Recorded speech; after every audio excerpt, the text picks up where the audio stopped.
What about free quality education, free quality health care, hospitality. என்னுடைய பேர் Sai, advocate Sai. நீங்க எங்க தொகுதியில நிக்கிறதுனால எங்க தொகுதிக்கு ஒரு விசிபிலிட்டி கிடைச்சிருக்கு, மீடியா விசிபிலிட்டி நிறைய கிடைச்சிருக்கு. இங்க நிறைய ஹிடன் அன்ரிசால்வ்டு இஷ்யூஸ்லாம் இருக்கு. அதெல்லாம் நீங்க எப்படி சால்வ் பண்ணி போறீங்க? ஒரு 11 கிராமங்களுக்கு ஜாதி சான்றிதழ் கொடுக்காம இருக்காங்க. ஸோ இந்த மாதிரி நிறைய இஷ்யூஸ் இருக்கு சார். இன்னொரு உங்களுக்கு பிடிச்ச மேனிஃபெஸ்டோவில் யங்ஸ்டருக்கு, உமன்ஸ்க்கு உங்களுக்கு பிடிச்ச தி பெஸ்ட் ஸ்கீம்னா என்ன சொல்லுவீங்க? யூத்துக்கு என்ன சார் உங்க மேனிஃபெஸ்டோவில் பெஸ்ட் ஸ்கீம்? யூத்ஸ்க்கு யூத் கிரியேட்டர் ஆண்டர்பிரனர் ஸ்கூல்ஸ்ன்னு சொல்லிட்டு இருக்கு. அதை பற்றி அதை எப்படி இம்ப்ளிமெண்ட் பண்ண போறீங்க சார்? நெசவாளர்களுக்கு இங்கே இருக்கக்கூடிய இந்த திருத்தணி தொகுதியில் நெசவாளர்கள் அதிகமாக இருக்காங்க. அவங்களுக்கு உங்களுடைய ஸ்கீம்ஸ் என்ன? ஜவுளி பூங்கா கேட்டிருந்தாங்க. எக்ஸ் எம்எல்ஏ சந்திரன் அவர்கள் தேர்தல் வாக்குறுதியா வீடியோ வெளியிட்டு இருந்தாரு. ஜவுளி பூங்கா அமைக்கப்படும், அதுக்கப்புறம் அந்த தறியெல்லாம் கணக்கெடுக்கப்படும், மகளிர் கல்லூரி உருவாக்கப்படும் பள்ளிப்பட்டில் அப்படின்னு சொல்லிட்டு வீடியோ வெளியிட்டு இருந்தாரு. அந்த வீடியோ எங்க போச்சுன்னு தெரியல, அந்த வாக்குறுதி என்ன ஆச்சுன்னு தெரியல. நெசவாளர்களுக்கு நீங்க என்ன செய்வீங்க? என்ன திட்டம் வச்சிருக்கீங்க? அதை எப்படி இம்ப்ளிமெண்ட் பண்ணுவீங்க சார்? இப்போ டிரான்ஸ்போர்ட்டுக்கு என்ன பண்ண போறீங்க? பள்ளிப்பட்டிலிருந்து சென்னைக்கு பஸ்ஸே கிடையாது. அரௌண்ட் 120 கிலோமீட்டர்ஸ் தான். சென்னைக்கு ஒரு பஸ்ஸோ 2 பஸ் கூட வர்றதில்ல. அதுக்கு உங்களுடைய பிளான் என்ன? எப்படி அதை இம்ப்ளிமெண்ட் பண்ண போறீங்க?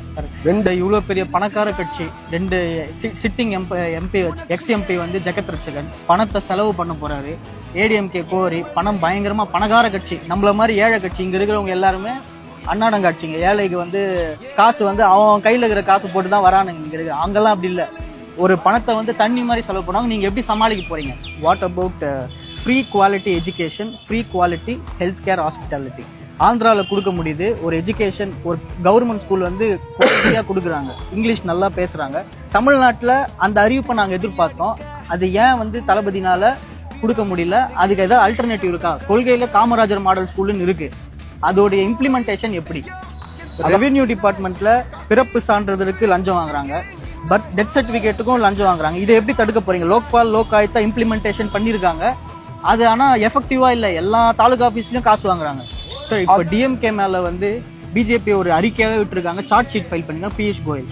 அவங்க ஏன் எந்த லீகல் ஆக்ஷனும் எடுக்க மாட்டேன்றாங்க அகைன்ஸ்ட் டிஎம்கே எம்பிஸ், எம்எல்ஏ? யாரெல்லாம் ஊழல் பண்ணியிருக்காங்களோ அவங்க மேல ஆக்ஷன்ஸே எதுவும் இல்லையே பெருசா. என்ன நினைக்கிறீங்க? இப்ப ஜனநாயகனுக்கு சப்போர்ட் பண்ற மாதிரி திரையுமே திரண்டு இருக்கு. ரஜினிகாந்த், கார்த்தி, அதுக்கப்புறம் சூர்யா அவர்கள் எல்லாருமே ஜனநாயகனுக்கு சப்போர்ட் பண்ணிருக்காங்க. அந்த பைரசியை தடுக்க உங்களுடைய திட்டம் என்ன? கவர்மெண்ட் அது ஃபெயில்டே இருக்கு.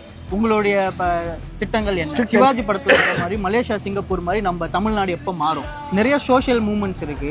மே 17 இவங்கெல்லாம் வெளிப்படையா விஜய் அவர்கள் ஆதரிக்கலனாலும் உள்ள ஆதரிக்கிறாங்க. தளபதி விஜய் அவர்கள் மக்களுக்காக அதிக வழக்குகள் வாங்கக்கூடிய சோசியல் டைரக்டா சந்திக்கலாம்ல, அவங்களாம் அதை எதிர்பார்க்கறாங்க. சோசியல் மூவ்மெண்ட் மே 17 இல்ல நிறைய இயக்கங்கள் இருக்கு.